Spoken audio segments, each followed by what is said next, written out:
وجہ میں کیا بتاؤں، وجہ تو وہ لوگ بہتر کہہ سکتے ہیں آپ کو کہ جب ہماری پارٹی سرکار میں تھی، جب ان کو ایم ایل سی بنایا، راجیہ سبھا ممبر بنایا، منسٹر بنایا، تب سب کچھ ٹھیک ٹھاک تھا۔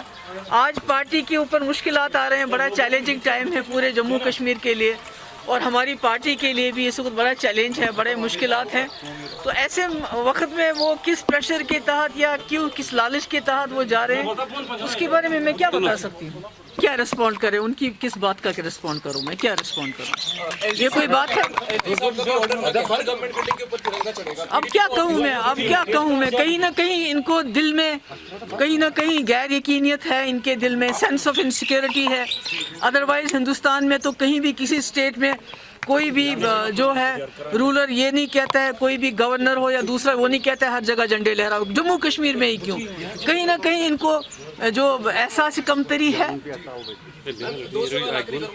دیکھیے، میں نے پہلے بھی کہا ہے کہ پورے ملک کے اندر اور خاص کر جموں کشمیر کے اندر اختلاف رائے رکھنا ایک جرم بن گیا ہے، چاہے وہ جرنلسٹ ہوں، ایکٹیوسٹ ہوں، پولیٹیشین ہو، جو بھی ان کی بات کے ساتھ اختلاف کرتا ہے اس کو جرم کنسیڈر کیا جاتا ہے، اور روز نئے نئے قانون لا کے لوگوں کی زبان بند کرنے کی کوشش کی جا رہی ہے۔